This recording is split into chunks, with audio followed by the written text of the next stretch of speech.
भाजपा के कुछ लोगों ने नारी तू नारायणी को नारी तू नौकरानी बना दिया है। इस स्लोगन को ही चेंज कर दिया है। ऐसा मैं इसलिए कह रही हूं क्योंकि कुछ लोग जो ऊपर बैठे हुए हैं वो यही चाहते हैं कि जो औरत उनके इशारों पर नाचे, जो उनकी बात माने, जो गॉसिप्स का हिस्सा बने, उसको तो वो प्रदेश में, दिल्ली प्रदेश में महिला मोर्चा अध्यक्ष भी बना सकते हैं। जो आदमी उनके इशारों पर नाचे उनको भी वो प्रदेश अध्यक्ष बना सकते हैं। ऐसा मैं इसलिए कह रही हूं क्योंकि वैजयंत पांडा जी जो दिल्ली के प्रभारी हैं और बीजेपी के उपाध्यक्ष भी हैं, उनके दो असिस्टेंट आज से 2.5 साल पहले मुझसे मिले थे। और उनमें से एक का नाम था सना और फीमेल का, और मेल का नाम था विनोद राणा।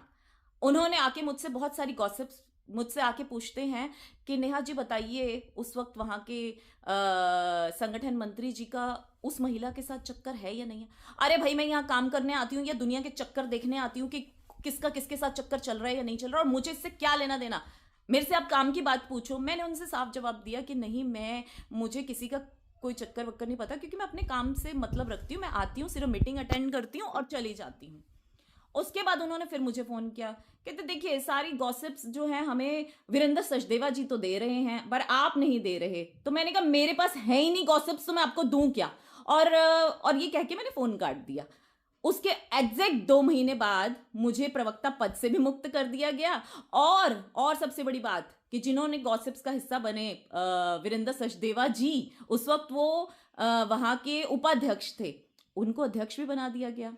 और ये बात उस विनोद राणा ने खुद स्वीकारी, मुझे बोली फोन पे कि आपने तो हमें कोई इंफॉर्मेशन नहीं दी थी, लेकिन देखिए हमें ऊपर से इतनी इंफॉर्मेशन मिली, तभी आज वो बंदा कहाँ उपाध्यक्ष था, कहाँ अध्यक्ष बन गया, कहाँ कोई नॉर्मल आपके साथ प्रवक्ता पद पे थी वो महिला मोर्चा अध्यक्ष बन गई।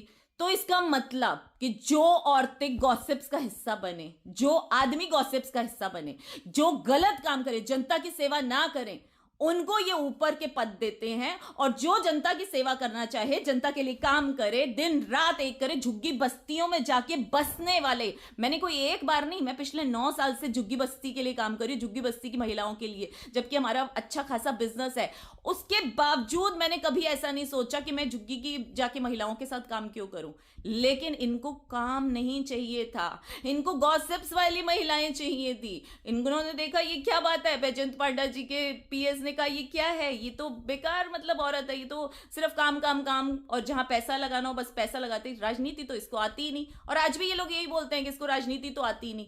भैया अगर ऐसी इतनी ओझी और घटिया राजनीति होती है तो मैं सच में, मुझे राजनीति नहीं आती। मैं सोशल वर्कर ही अच्छी हूं, लेकिन मैं इतना कहना चाहूंगी, एक औरत का अपमान आपने किया है ना, तो दिल से ये बद्दुआ है। मैं इस वक्त सेल्फी मतलब मैं मेरी ये हालत कि मैं इतनी टॉर्चर मेंटली हो चुकी हूं कि हार के मुझे ये सब बोलना पड़ रहा है।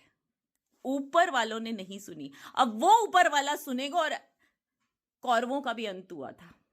कौरवों को लगता था हम बहुत बड़ी सेना है, हमारा तो अंत हो ही नहीं सकता, एक द्रौपदी क्या कर लेगी। तो मैं आज यही कहूंगी, इतिहास गवाह है कि जब किसी मासूम औरत के साथ अन्याय होता है ना, तो वो ऊपर वाला सुनता है। बस।